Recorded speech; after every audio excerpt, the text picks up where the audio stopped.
ከእንቁላሉ ከስጋው ቢቀር ከእንቁላሉ እኩል ማዋጣት አለበት።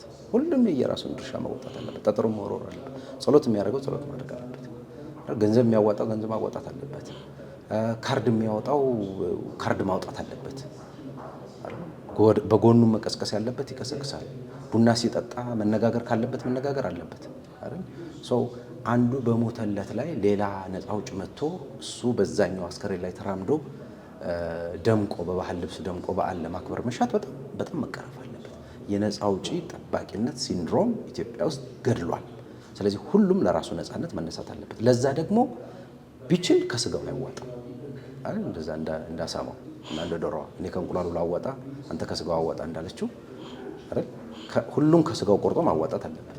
ባይሆን ደግሞ ባያስችለው ደግሞ ከእንቁላሉ ማዋጣት አለበት። የመጀመሪያው ከህዝብ ነው። ኤሊቱ በተለይ አሁን ከፍርሃት ቆፈን መውጣት አለበት። ሌላውን ቢቀር ጽሁፍ ማቀበል ይችላል አይደል? ጽሁፍ ማቀበል ይችላል። የተራቡ በእስር ቤት ያሉ በፖለቲካና በማንነታቸው በፖለቲካ አመለካከታቸውና በማንነታቸው የታሰሩ ወገኖች አሉ። የነዚህ ሰዎች ልጆች ስቃይ ውስጥ ነው ያሉት። ትምህርት ቤት ያልተመዘገቡ አሉ። ታመው የሚያጣጥሩ አሉ። መድኃኒት መግዣ አጡ። ሆስፒታል የሚወስዳቸው ያጡ አዛውንቶች አሉ።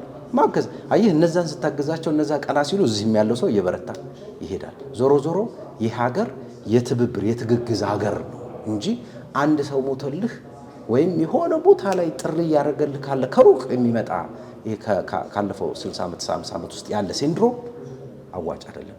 ለውጥ የሚመጣ ከሆነ የጋራ ለውጥ መምጣት አለበት። ያንን ለማድረግ ደግሞ ሁሉም የየራሱን ድርሻ ማውጣት አለበት። ህዝብ አምባገነኖችን ሲያሳድግ አቅፎ ሲያኖር በትከሻው ሲያኖር አይተናል። አንስቶም ሲያፈርጥ አይተናል። ህዝብ አሁን ድርሻውን ሚናውን ይወጣ። እኛ የበኩላችንን ለማድረግ ይኸው ከፊታቸው ቆመናል።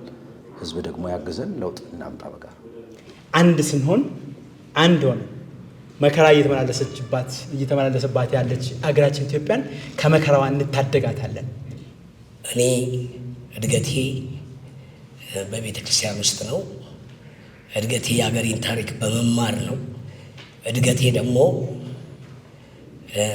ለህዝቤም ሆነ ለሀገሬ በጆሮዬ ሲንቆረቆር ያደገብኝ ፍቅር፣ ሰላም፣ አንድነት ነው።